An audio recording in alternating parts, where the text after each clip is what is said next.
Coordinating the dream. Everyone begins their life in a certain set of circumstances. Someone might sound like, I was born into poverty, I can't climb out of it. I have to make the best of what I can get. I have to do what is expected of me. The situation hypnotizes and grips the person so they fall under the influence of the daydream that happens to them. All the while that person is seeing the situation from within the dream, it is all more firmly consolidated in the world's mirror. A person who is caught by the power of their reality simultaneously maintains it.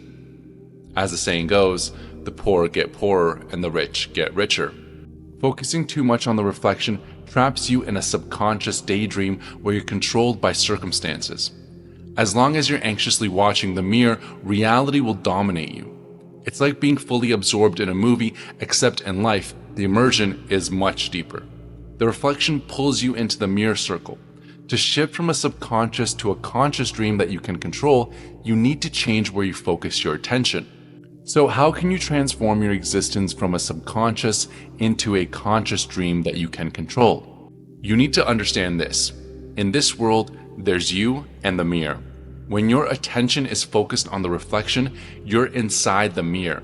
Everything that happens in the mirror happens without your control. It's like being in a video game where someone else sets the rules. You can try to influence the game, but you can't escape it. The only thing keeping you trapped is where you focus your attention. You can choose to step out of the mirror. Inside the mirror, you're in a dream-like state, but outside, you can control your reality.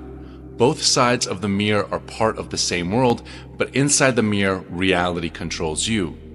You think you can change things by directly interacting with the reflection, but you can only do that from outside, where your inner intention becomes outer intention.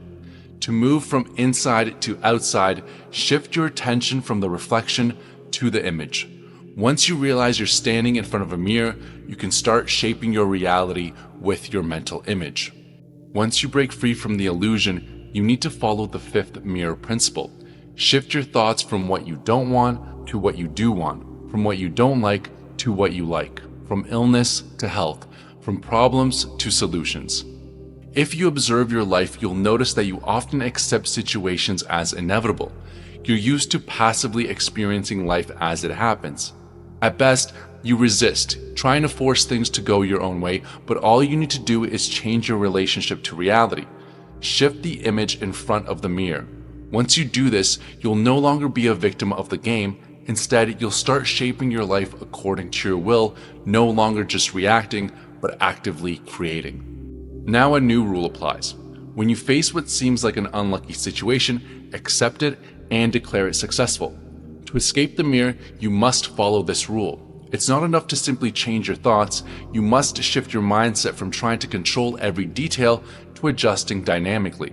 By doing this, you become the master of your world while following the sixth and seventh principles.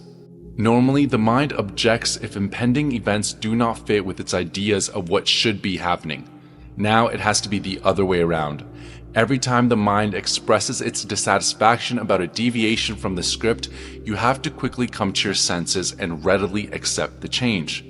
Everything is going as it should. The mind struggles with the idea that at the start, when everything is unclear, you don't need to worry about the details.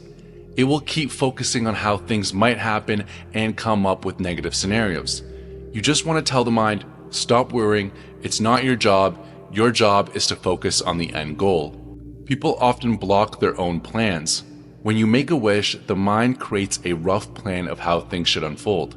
If events don't go as planned, it feels like things aren't working even though they're actually going as they should. The mind sticks to its old patterns and refuses to change the script, so you keep following the original plan and end up mucking things up. The paradox is that no one can know exactly how things should unfold to achieve their goals. If you insist that you do, things won't work. Your dreams seem out of reach because you're stuck in old ways of thinking and won't let go of them. Your path is blocked by rigid standards and expectations. Create a clear image of your goal in your mind, then simply take steps towards it. Everything that happens is part of your journey to achieving that goal. Adopt the mindset that everything is happening as it should because you've decided it will. You manage your reality, not your circumstances. By focusing on your goal, you're shaping the world you want to live in. Trying to control specific events comes from the mind's inner intention, which only pushes its own plan. The mind cannot predict what's ahead. Circumstances are shaped by outer intention and the flow of possibilities. Your task is to guide the direction, but how it unfolds is not your concern. Imagine waking up from your daydream and realizing something is happening. The events and scenery are exactly as they should be, but you start seeing things differently, like you've stepped out of the flow and found yourself in a giant mirror. It's like being in a massive kaleidoscope where all the aspects of reality are spinning around you. You are both part of this reality and separate from it. It's like waking up in a dream and realizing that the dream now depends on you, not the other way around. In this mirror world, everything stays the same, but it reacts more slowly. Once you get used to this slower pace, you realize something amazing. Reality is flexible and changes based on the image you hold in your mind. What does this mean? Where are you now? You are now outside of this world. You have exited the mirror.